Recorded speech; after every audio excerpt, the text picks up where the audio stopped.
اور اپڈیٹ کریں گے آپ کو ایک مرتبہ پھر کہ توشہ خانہ کیس 2 میں بانی پی ٹی آئی اور بشرا بی بی پر فرد جرم عائد کر دی گئی ہے۔ اسپیشل کورٹ سینٹرل 1 اسلام آباد نے فرد جرم عائد کی ہے۔ اسی معاملے پر بات کرنے کے لیے ماہر قانون حافظ احسان ہمارے ساتھ موجود ہیں۔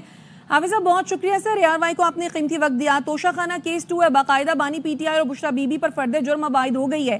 اب آگے کا طریقہ کار کیا ہوگا اس میں آپ کے خیال میں؟ بسم اللہ الرحمن الرحیم۔ یہ سیکنڈ توشہ خانہ کیس تھا کہ جس کو ایک لنگرنگ پروسیس کے اندر کافی دیر سے ڈالا ہوا تھا، کبھی ہائی کورٹ کے اندر، کبھی اس پہ مختلف اپلیکیشنز تھیں، اور ان ساروں کے بعد جو ہے آج پہلے معاملہ جو تھا وہ نیب نے انیشیٹ کیا، لیکن جب پاکستان کی سپریم کورٹ نے امینڈمنٹس جو پارلیمنٹ نے کی تھیں ان کو in accordance with law constitution کر دیا، تو پھر جتنے بھی وہ میٹرز ایسے تھے جو نیب کی جورسڈکشن سے باہر نکلتے تھے 500 ملینز کے، وہ سارے کے سارے جو تھے مختلف کورٹس کے اندر گئے، اور اسی میں یہ بھی ایک کیس جو ہے وہ اسپیشل جج سینٹرل اسلام آباد کے پاس آیا، اور انہوں نے آج اس کے اوپر جو ہے وہ دونوں کے اوپر جو چارج فریم کیا ہے۔ اب اس کے بعد اگلا پروسیس یہ ہے کہ اس کے اوپر ایک ایویڈنس آئیں گی، جو پروسیکیوشن اپنی ایویڈنس لے کے آئے گا، ایکیوز کو اپنا رائٹ آف کراس ایگزامینیشن جو ہے وہ اس کا اویلیبل ہوگا، اور اس کے بعد یہ ہے کہ ڈیفنس جو ہے اس کے لیے کہہ سکتا ہے کہ جی میں اپنے لیے کوئی وٹنسز لے کے آ سکتا ہوں یا لانا چاہتا ہوں یا عدالت بلائے،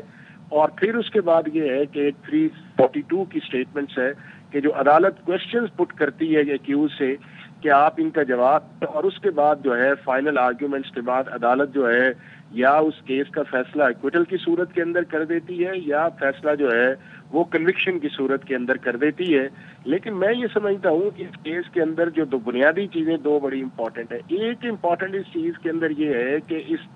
بینگ اے پرائم منسٹر جو تھا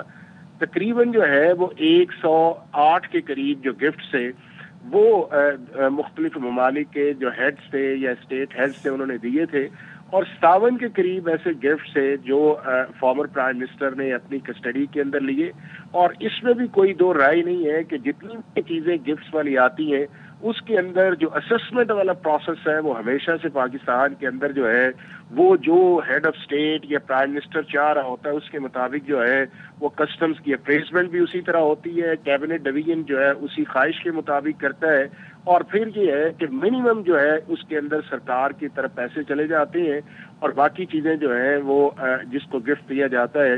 وہ اپنے پاس رکھ لیتا ہے۔ تو جب آپ ایک ہائی مورل گراؤنڈ پہ ہمیشہ سے کھڑے رہے ہوں اور آپ نے ہمیشہ سے یہ کہا ہو کہ جی جو میرے سے پہلے جو لوگ تھے انہوں نے اپنے آفس کا مس یوز کیا یا جو اسٹیٹ گفٹس آتے تھے ان کو استعمال کیا، لیکن آپ اس سیریس آف ایونٹس آپ دیکھیں کہ 57 کے قریب ایسے گفٹس ہیں، اور یہ بھی وہ ایک ہار ہے کہ جو شاہ سلمان کی طرف سے آیا اور اس کو کس طرح انڈر ویلیو کیا گیا۔ تو میرا یہ خیال یہ ہے کہ اب جو اگلی چیز ہے وہ اس کے اندر امپورٹنٹ ہے کہ اب پروسیکیوشن جو ہے وہ کتنی جلدی جو ہے اس کیس کو جو ہے وہ کنکلوژن کی طرف لے کے جاتی ہے۔ اچھا حافظ صاحب ایک اور بات، جو توشہ خانہ کیس 1 تھا وہ نیب میں چلا، پھر نیب کی جو امینڈمنٹس ہوئی اس کے بعد ہم دیکھ رہے ہیں کہ یہ کیس جو توشہ خانہ 2 ہے یہ ایف آئی اے کو منتقل کیا۔ اب جو دونوں کیسز چلے یا چل رہے ہیں، یہ جو 2 چل رہا ہے طریقہ کار مختلف ہوگا بانی پی ٹی آئی اور بشرا بی بی کے لیے؟ کیا ڈیفیکلٹیز بڑھیں گی ایف آئی اے کو منتقل ہونے سے یا پھر کم ہوں گی نسبتاً؟ نہیں، اس اندر یہ ہے کہ پہلے جو ساری معاملہ تھا کہ جب آپ کوئی بھی آپ نے پبلک آفس ہولڈ کیا ہو تو اس کے اندر نیب کی جورسڈکشن تھی، ایف آئی اے کی تھی، کانکرنٹ جورسڈکشن تھی، لیکن چیزیں جو تھیں وہ نیب کی طرف سے چلا کرتی تھیں۔ بٹ چونکہ اب امینڈمنٹ آ گئی ہے تو اب ساری چیزیں جو ہیں وہ چلی گئی ہیں ایف آئی اے کی طرف، یا اس کے علاوہ بھی جو کمپیٹنٹ کورٹ ہے، چاہے وہ کسٹمز کے میٹرز ہیں یا آپ کے بینکنگ کے میٹرز ہیں، ان امینڈمنٹس کے بعد آئیں گے، لیکن ٹرائل کا پروسیس جو ہے وہ اسی طرح کا ہوتا ہے کہ جس طرح کا پروسیس آپ کا نیب کے اندر ہوتا ہے، کہ یعنی کہ ایویڈنس بھی اسی طرح آتی ہے، پروسیکیوشن اسی طرح اپنا کیس کو پلیڈ کرتی ہے، ڈیفنس کو پورا موقع دیا جاتا ہے، اس کے بعد کراس ایگزامینیشن آتی ہے، فائنل آرگومنٹس ہوتی ہیں، اور پھر اس کے بعد عدالت جو ہے وہ کنوکشن کا یا عدالت جو ہے وہ اس کا فیصلہ کرتی ہے۔ ہاں ایک چیز اس کے اندر یہ ہے کہ اگر آپ کو 5 سال کی سزا ہو جاتی ہے اس چیز کے اندر جو ہے